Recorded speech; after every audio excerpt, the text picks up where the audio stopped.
నువ్వా? నేను మీకు ఆగు. వెనక్కి వెనక్కి. ఎంత ధైర్యం నీకు?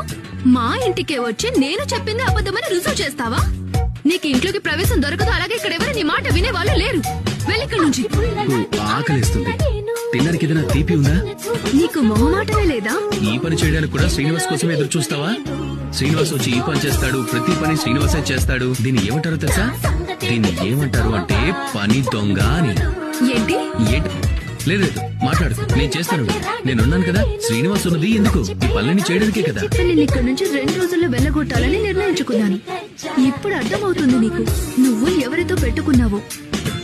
భార్గవి, తనకి చెప్పు ప్రతిరోజు నీళ్లు నింపడానికి మనతో రావాలని. కుండ ఎత్తుకునేసరికి ఇతనికి ఆయాసం తప్పకుండా వస్తుందనిపిస్తుంది.